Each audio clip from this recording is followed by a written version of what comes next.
Moi, c'est M. Diakaridja Konaté. Je suis le mandataire de la liste PS Yelenkoura Yelema UDD à Mopti. En même temps, je suis le président du Bureau national des jeunes du Parti socialiste PS Yelenkoura. Et Dieu merci, la situation de notre parti, le Parti socialiste PS Yelenkoura, elle est très bonne. Elle est très bonne. Comme vous le savez, un parti politique est créé pour deux objectifs. Le premier objectif, c'est la conquête du pouvoir. Et le deuxième objectif, c'est l'exercice du pouvoir. Un parti politique est créé pour ces deux objectifs. Le Parti socialiste PS Yelenkoura, comme vous venez de le dire, est un parti jeune. Il est créé en 2013 avec des hommes et des femmes dévoués, avec des hommes et des femmes convaincus, avec des hommes et des femmes engagés pour le développement et pour la promotion de la jeunesse malienne d'une manière générale. Cependant, lorsque ce parti est créé, comme je viens de vous le dire tout à l'heure, les jeunes et les femmes ne cessent d'adhérer aux idéaux de ce parti, qui est le socialisme. Alors, la conquête du pouvoir passe obligatoirement par le jeu démocratique, qui est l'élection. En tout cas, de sa création à nos jours, le Parti socialiste PS Yelenkoura a participé à plusieurs élections, notamment les élections communales, les élections législatives. Au cours de ces élections, le Parti socialiste PS Yelenkoura a eu des conseillers. Au jour d'aujourd'hui, nous avons 13 conseillers municipaux sur l'ensemble du territoire national. Les dernières élections qui viennent de se passer tout à l'heure, le Parti socialiste PS Yelenkoura a fortement participé à ces élections législatives. Nous étions représentés à ces élections législatives de 2020 dans 8 circonscriptions électorales. Il s'agit de la commune 3 du district de Bamako, de la commune 6 également du district de Bamako, à Kati, à Sikasso, à Kolondjeba, à Tomia, à Mopti et enfin à Kaye. Le Parti socialiste PS Yelenkoura a concouru à cette compétition électorale dans ces 8 circonscriptions électorales où nous sommes venus deuxième dans 3 circonscriptions électorales. Je dirais qu'au jour d'aujourd'hui, le parti se porte merveilleusement très bien car nous sommes convaincus que le changement passe par nous, que le changement nous interpelle tous, nous les jeunes, nous les femmes, nous les hommes dévoués et engagés pour la construction et pour le développement de notre pays. C'est pourquoi nous ne cessons de véhiculer, nous ne cessons de vulgariser les messages de paix, les messages de cohésion sociale, les messages d'entente, car l'avenir de ces pays dépend de sa jeunesse. Et c'est pourquoi cette jeunesse, elle doit être mobilisée, cette jeunesse, elle doit être engagée, cette jeunesse, elle doit être formée pour pouvoir assurer la relève de demain.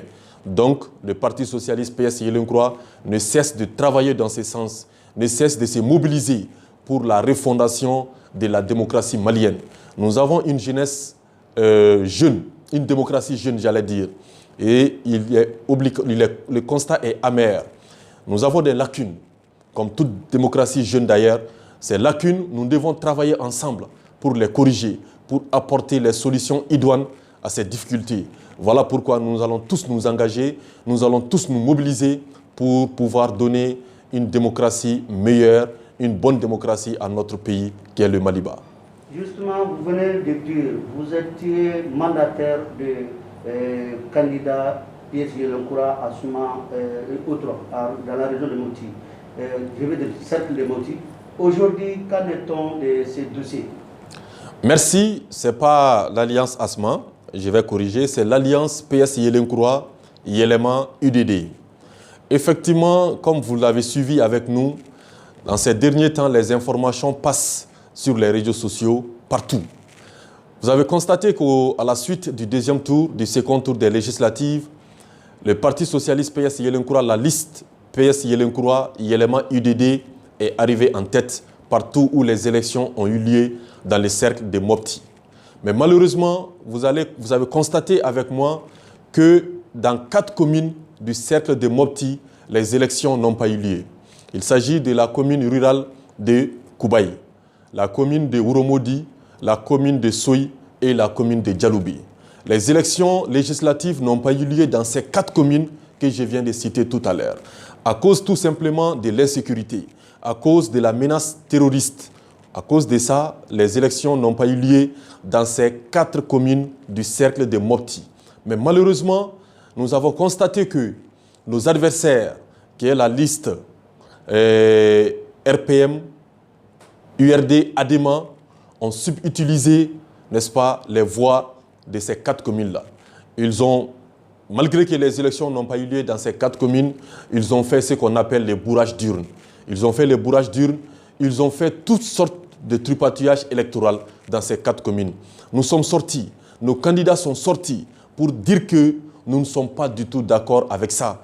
Car si c'est vraiment, il faut prendre en compte les voix des lieux où les élections n'ont pas eu lieu, ce n'est plus une démocratie, c'est regrettable pour notre démocratie. Et pour ça, nos candidats sont même allés dans ces 4 communes pour aller interroger, demander, enquêter sur réellement ce qui s'est passé dans ces 4 communes. Les autochtones de ces 4 communes, notamment les chefs de village, les conseillers, les maires, les adjoints, ont tous confirmé qu'aucune élection n'a eu lieu dans ces 4 communes à cause des menaces terroristes, à cause de l'insécurité. Les preuves sont palpables, les faits sont constants. Les faits sont vraiment constants. Je pense que le Mali, notamment le cercle de Mopti, n'a pas besoin aujourd'hui de cette crise post-électorale. Ce que Mopti connaît déjà comme problème, ce que Mopti connaît déjà comme souffrance, nous ne devons pas en ajouter d'autres problèmes qui, à mon avis, peuvent être évités. Car je sais et nous sommes convaincus, nous avons toutes les preuves, les autorités ont même toutes les preuves que les élections n'ont pas eu lieu dans ces 4 communes que je viens de citer tout à l'heure.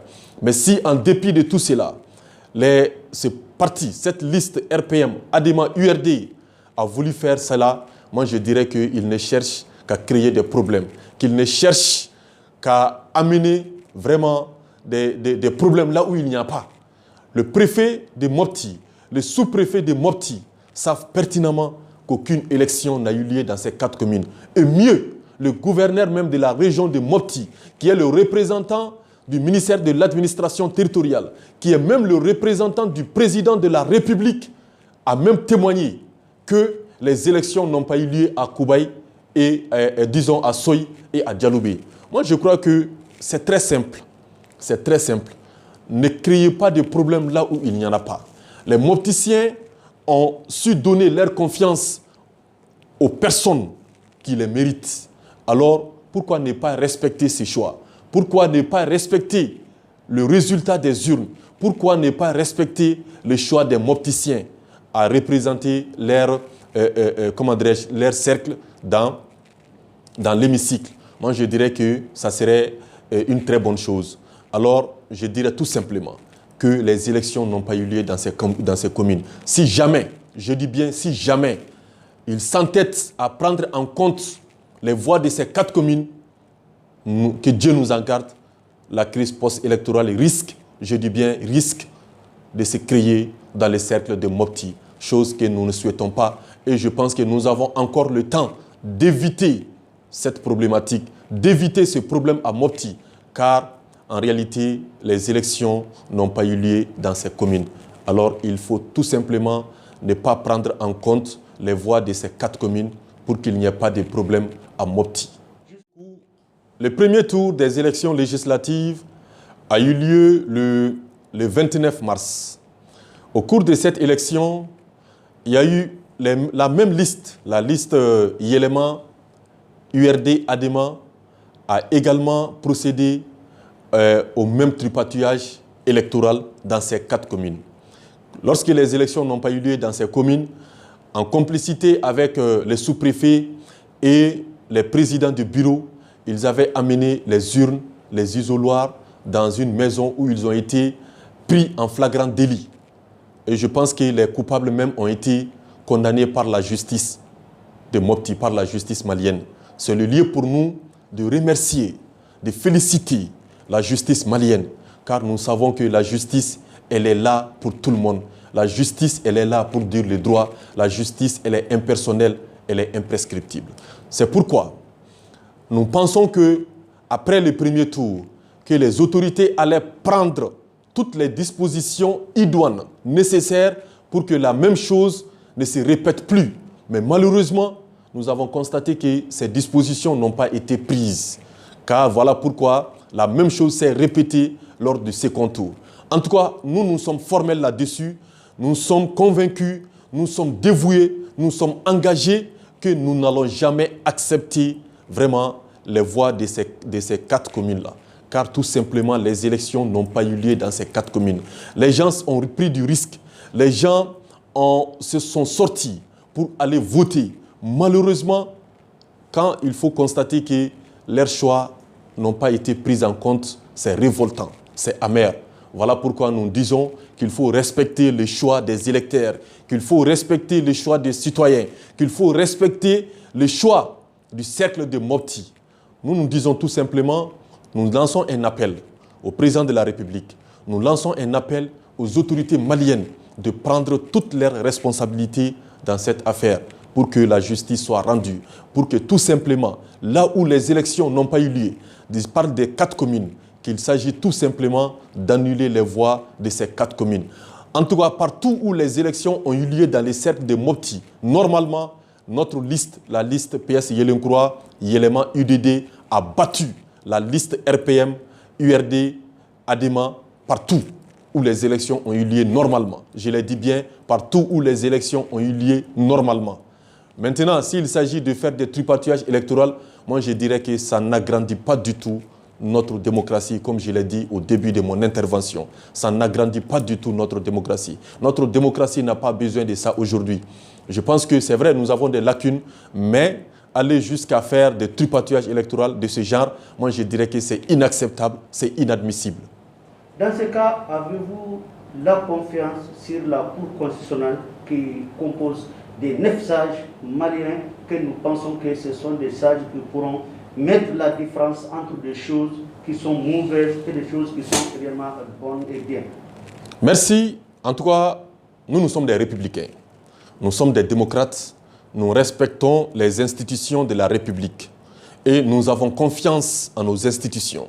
La Cour constitutionnelle est une institution de la République du Mali. Nous avons confiance aux 9 sages qui composent aujourd'hui cette Cour. La Cour, en tout cas en ce que nous sachons, elle est impartiale. Et je suis sûr, nous avons saisi la Cour avec notre requête. Nous avons même fait des constats d'huissier. Nous avons fait des constats d'huissier, nous avons les preuves, nous avons les témoignages. Car comme je vous ai dit, nos candidats sont même encore retournés dans ces localités pour aller interroger les chefs de village qui les ont confirmé que réellement aucune élection n'a eu lieu dans ces 4 communes. Nous avons fait les constats d'huissier. Nous avons fait nos requêtes auxquelles nous avons déposées au niveau de la Cour constitutionnelle. Nous avons confiance à la justice malienne. Nous avons confiance, à l'institution de la Cour constitutionnelle. Nous avons confiance aux hommes et aux femmes qui composent aujourd'hui cette Cour, particulièrement la présidente, Mme Manassa Danyoko, qui n'est pas une personne à présenter au Mali aujourd'hui. Voilà pourquoi nous disons que nous laissons notre sort dans la main de la Cour à laquelle nous avons entièrement confiance. Et nous osons espérer, je dis bien nous osons espérer que la Cour saura juger à sa juste valeur vraiment toutes nos doléances et que la justice sera rendue, qui sera une justice bonne, une justice équitable, une justice impartiale, pour la stabilité, pour la cohésion et pour l'entente des Maliens. Avez-vous un dernier mot? Le dernier mot, c'est vraiment de remercier une fois de plus toute la population de Mopti, notamment les cercles de Mopti, pour leur confiance. Nous remercions également nos différents candidats, nos candidats qui se sont battus, qui se sont mobilisés comme une seule personne pour remporter cette victoire. Nous leur disons merci. Nous leur disons que nous sommes derrière eux. Nous leur disons que nous sommes avec eux. Nous continuons ensemble pour pouvoir remporter cette victoire. Car nous savons que la démocratie malienne a besoin de ça aujourd'hui. Nous sommes des républicains, comme je vous ai dit. Partout où nous avons été battus, réellement, nous avons accepté. Mais là, réellement, où les votes n'ont pas eu lieu, nous ne pourrons en aucune manière accepter les résultats de ces voix-là. Voilà pourquoi nous sommes sortis aujourd'hui pour dire non et non à ce tripatouillage électoral, pour dire non et non à ces cafouillages, pour dire non et non à ces hold-up électoraux. Donc c'est ce message que je voulais lancer à tout le monde pour remercier les uns et les autres.